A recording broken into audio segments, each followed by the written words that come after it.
Hai semua, Assalamualaikum dan salam sejahtera. Bersama saya lagi Cikgu Siti Ainul Murshidah binti Syamsuddin, dan pada kali ini kita akan mempelajari subjek Pendidikan Sains Sosial dan Alam Sekitar tingkatan 1 bagi topik unit 1 manusia.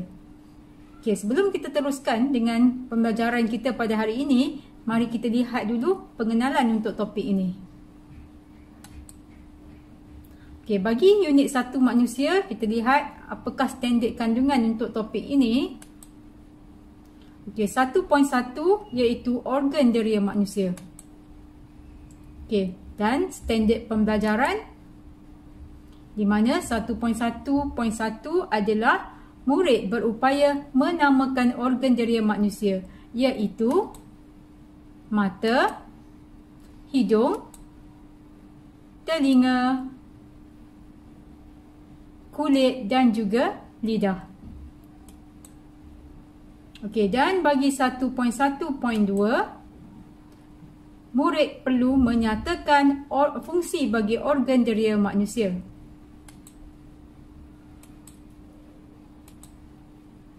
Okey, jadi kita teruskan dengan pembelajaran pada kali ini, iaitu berkaitan dengan organ deria manusia. Okey, organ deria manusia, pertama sekali yang perlu kita perlu tahu menamakan organ deria. Okey, sebenarnya manusia mempunyai 5 organ deria yang sangat sensitif kepada rangsangan. Okey, rangsangan tu apa Okey, nak tahu apa maksud rangsangan? Nanti cikgu akan terangkan.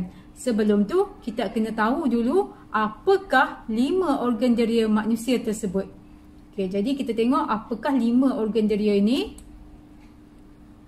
Okey, apakah organ deria yang dapat kamu perhatikan pada gambar ini? Okey, perhatikan gambar ni.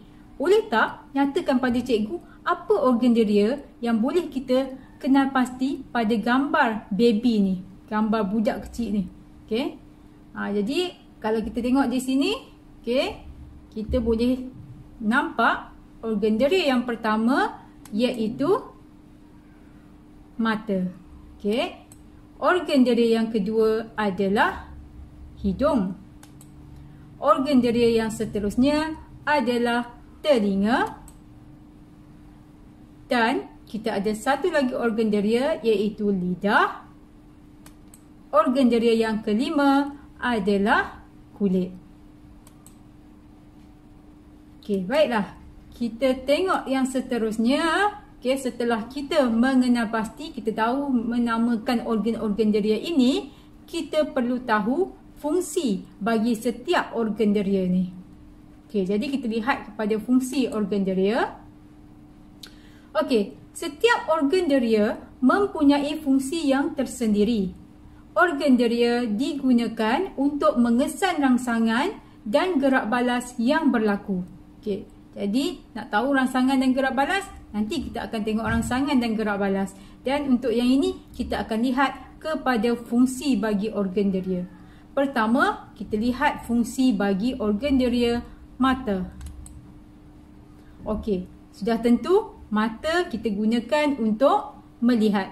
Tanpa mata, kalau mata kita rabun ke, kita tak dapat nak melihat dengan jelas. Itu adalah fungsi mata untuk kita melihat. Okey, seterusnya fungsi bagi hidung. Okey, hidung fungsinya adalah untuk kita menghidu. Okey, jadi kita boleh menghidu objek yang wangi, yang busuk dengan menggunakan hidung. Okey, macam ini dia gunakan hidung untuk menghidu bau bunga ni. Okey, seterusnya adalah organ deria telinga. Dan telinga fungsinya adalah untuk mendengar. Okey, jadi kita perlu jaga organ-organ deria ni seperti telinga. Kita pastikan telinga kita dijaga dengan bersih, supaya kita dapat mendengar dengan jelas. Okey, seterusnya organ deria yang keempat iaitu lidah. Dan fungsi bagi lidah adalah untuk merasa. Sebab lidah ni dia mempunyai banyak tunas rasa. Dan tunas rasa ini memang fungsinya untuk merasa. Okey. Seterusnya adalah kulit. Fungsi bagi kulit adalah untuk menyentuh. Okey. Dan kita akan lihat apakah rangsangan-rangsangan bagi kelima-lima organ deria ini. Okey, kita lihat rangsangan organ deria. Okey. Apa maksud rangsangan? Okay, tadi cikgu duk sebut rangsangan. Jadi apa sebenarnya maksud bagi rangsangan ni? Okey, rangsangan ialah keadaan atau perubahan yang dapat dikesan oleh manusia. Okey, itu adalah rangsangan. Okey, jadi kalau apa-apa sahaja yang boleh dikesan menggunakan organ deria, macam contohnya bunyi, kita boleh dengar bunyi. Okey, maka bunyi itu adalah rangsangan. Macam kalau kita bau, kita boleh bau yang busuk. So bau busuk itu merupakan rangsangan. Okey. Dan apabila kita menerima rangsangan, kita akan bergerak balas. Dan gerak balas ini ialah tindakan yang diambil terhadap rangsangan. Okey, contohnya bila kita kita menghidu bau yang busuk, so kita terus tutup hidung. Okey. Maka maksudnya kita ada gerak balas terhadap rangsangan bau busuk. Itu adalah gerak balas. Okey. Macam tu juga kalau kita menyentuh objek panas, kita akan tarik terus tangan kita. Dan itu adalah gerak balas. Objek panas itu adalah rangsangan. Okey, manusia dapat mengesan dan bergerak balas terhadap rangsangan dengan menggunakan 5 organ deria ini. So, kita tengok apakah rangsangan bagi setiap organ deria ini. Okay, pertama, bagi mata. Mata sebenarnya dia bergerak balas terhadap rangsangan cahaya. Di mana mata dapat mengesan rangsangan cahaya di tempat yang terang ataupun di tempat yang gelap. Okay? Kalau di tempat yang terang, mata kita pun boleh nampak semua objek. Bila di tempat yang gelap, mata kita tak dapat nak melihat objek. Jadi dia bergerak balas terhadap rangsangan cahaya. Okey? Boleh faham ya? Alright. Seterusnya, kita tengok kepada organ deria yang seterusnya, iaitu hidung. Okey, hidung bergerak balas terhadap rangsangan bau. Okey? Di mana ada rangsangan bau busuk dan juga bau wangi. Bila kita bau wangi, kita pun selesa lah. Okay? Kita bau bunga, bau wangi, ataupun bau minyak wangi. Okay? Tapi bila bau busuk, kita bau sampah katakan, terus kita tutup hidung. Jadi kita bergerak balas terhadap rangsangan bau. Okay? Itu fungsi hidung kita lah. Okay, seterusnya, sebenarnya kalau nak tahu, hidung ni dalam ini dia ada kita kata reseptor yang boleh mengesan bau. Okey, dia ada satu bahagian pada hidung kita, tunas bukan tunas rasa, satu bahagian kita panggil apa lebih kurang reseptor lah, satu benda yang boleh mengesan bau. Okey, seterusnya kita kepada telinga. Okey, telinga adalah bergerak balas terhadap rangsangan bunyi. Okey, sama ada bunyi itu kuat ataupun bunyi yang perlahan. Kita boleh bergerak balas terhadap rangsangan bunyi itu. Contoh sekarang, kita dengar bunyi apa ni? Ya, bunyi loceng. Biasa kalau kita kat sekolah, kita dengar bunyi loceng, kita dah tahu ini mungkin bunyi loceng untuk rehat ataupun bunyi loceng untuk kita balik. Ataupun bunyi ni bunyi apa? Ya, bunyi kucing. So kita dapat mengenal pasti bunyi tersebut. Kita teruskan dengan organ deria yang seterusnya, iaitu lidah. Lidah dia bergerak balas terhadap rangsangan rasa.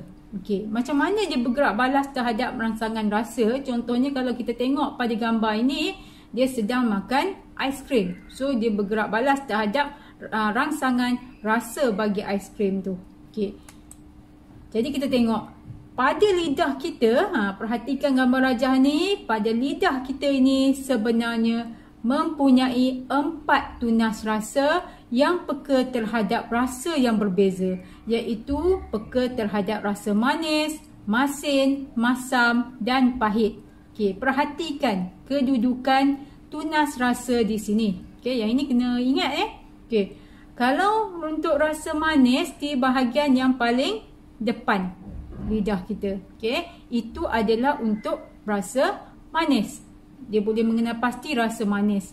Okey, seterusnya di bahagian tepi sebelah kanan dan kiri lidah adalah untuk mengenal rasa masam. Okey, sebelum bahagian masam itu di bahagian depan sedikit, okey, sebelah kiri dan kanan, okey, kiri dan kanan adalah untuk mengenal pasti rasa masin. Okey, tunas rasa untuk rasa masin. Kemudian rasa masam di sebelah dalam sikit di bahagian tepi. Dan di sebelah paling dalam di bahagian tengah adalah untuk rasa pahit. Okey. Jadi kalau kita nak minta kita labelkan kat sini, contohnya macam kopi. Okey, sebut kopi, dia mesti rasa pahit. Jadi kalau rasa pahit, tunas rasa yang akan bertindak terhadap rasa pahit adalah tunas rasa di belakang, iaitu bagi rasa pahit.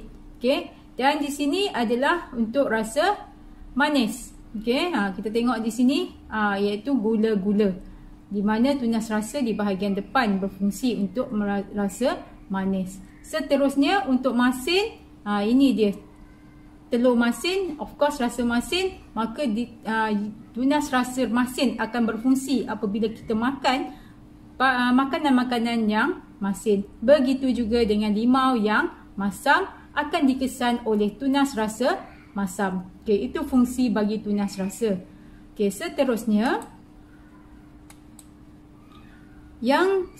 seterusnya adalah kulit. Okey, kulit bergerak balas terhadap rangsangan sentuhan seperti panas, sejuk, lembut, tajam. Kulit merupakan organ deria paling besar pada badan manusia. Okey, jadi organ deria paling besar pada badan manusia ini adalah kulit, sebab seluruh organ kita diselaputi oleh kulit, termasuk organ-organ dalaman. Okey, dan kulit itu dia mempunyai banyak reseptor untuk mengesan setiap rasa di sini. Okey, reseptor panas, reseptor sejuk, okey, reseptor sakit, banyak reseptor. Okey, itu adalah fungsi bagi kulit lah. Okey, seterusnya, okey, kita habis bagi rangsangan organ deria, maka kita akan lihat aplikasi pengetahuan dalam kehidupan. Okey, nilai murni yang boleh kita pelajari bagi topik ini adalah kita seharusnya bersyukur kerana dianugerahkan organ deria yang mempunyai fungsi masing-masing. Dan kita seharusnya bertanggungjawab menjaga organ deria tersebut. Bagi aplikasi, kita kena tahu penjagaan organ deria, di mana kita perlu menjaga kebersihan telinga dan hidung, mencuci kulit dengan sabun yang sesuai dan tidak membaca di tempat yang gelap. Okey, pastikan jangan makan dan minum hidangan yang sangat panas menyebabkan lidah kita sakit, okey, ataupun cedera. Baiklah. Okey.